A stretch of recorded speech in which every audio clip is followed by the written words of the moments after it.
Olá pessoal, vamos para mais uma dica de geopolítica para a PRF. Não se esqueça, é fundamental compreendermos que se trata das estratégias, tanto de poder dos Estados nacionais no plano global, mas também de produção e organização do território e contenção de tensões da sociedade civil. Pessoal, muito prazer, eu sou o professor Sérgio Henrique e vamos para a nossa série de questões para o seu concurso. Então você pode me acompanhar no canal Professor Sérgio Henrique e me siga no Instagram. Vamos lá.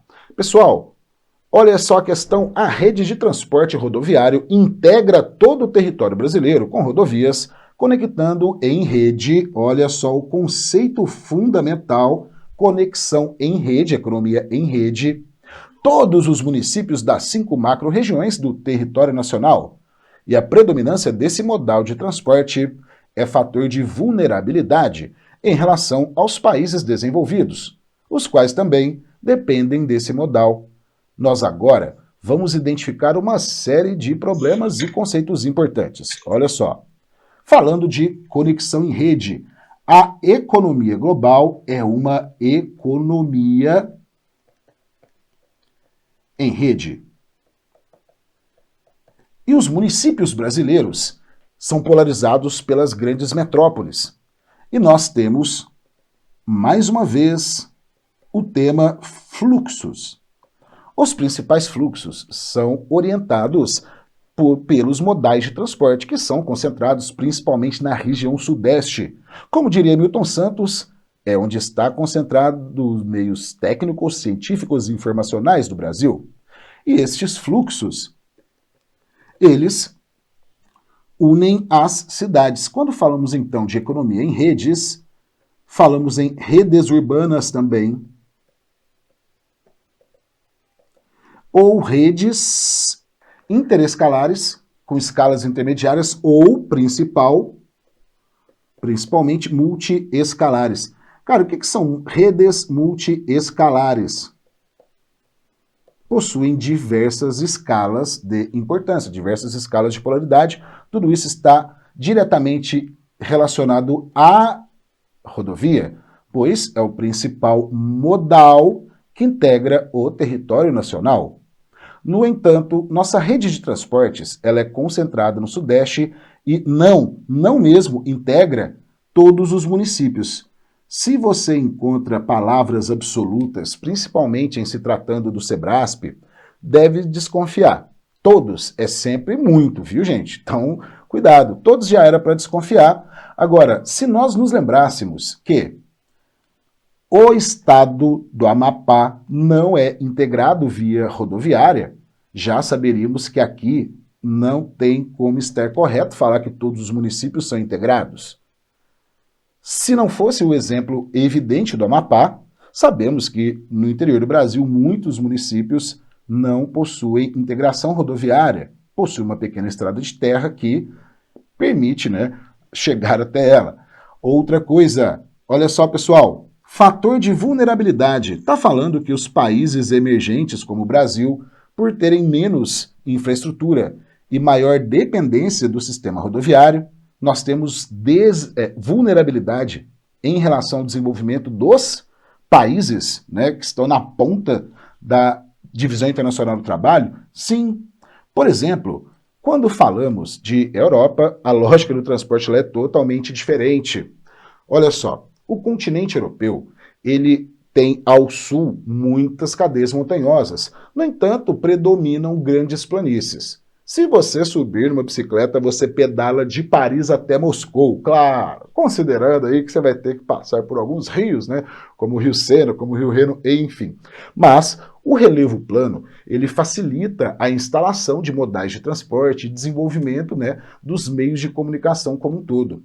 E também permite o fluxo mais intenso, que permite também desenvolver cidades com maiores tecnologias. Então, o meio favorece. Na Europa, todo o continente é integrado via rodoviária, no entanto, não há uma dependência desse modal, que é principalmente direcionado para o fluxo de pessoas.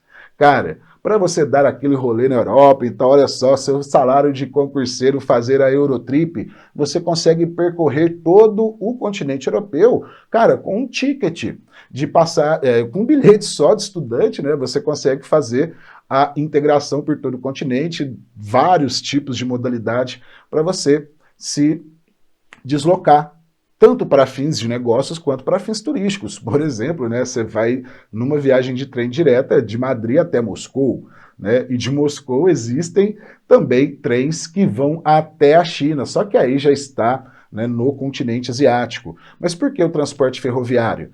A planície europeia, nós chamamos de planície parisiense, planície germano-polonesa, até a planície russa. Então é bem plano e você pode, portanto, ter fluxos mais tranquilos.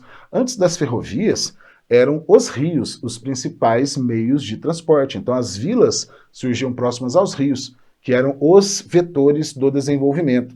Pense no Brasil colonial, também eram os rios os vetores do desenvolvimento. Só no século XX, depois da segunda metade, né, quando começamos a instalar rodovias ao longo do nosso território, ao largo do nosso território, é que deixou de ser o rio, principal vetor de desenvolvimento e povoamento, e passaram a ser as rodovias, isso principalmente na região centro-oeste, na região norte, tá? Então, olha só, pessoal, esta questão você já viu que está evidentemente errada. Inclusive, lembrando que temos que destacar a comparação dos nossos modais com a Europa ou com os países desenvolvidos. Nós aqui temos a concentração do modal rodoviário, 60% das nossas estradas são consideradas ruins ou péssimas, a predominância de transporte de cargas. Então, além de termos poucas ferrovias, elas foram sucateadas desde que Juscelino Kubitschek, numa estratégia de desenvolvimento, optou pelo rodoviarismo, tradição que perpetuou-se até os dias de hoje, né? Então, olha só, pessoal, devemos sempre nos lembrar dos modais e o desenvolvimento.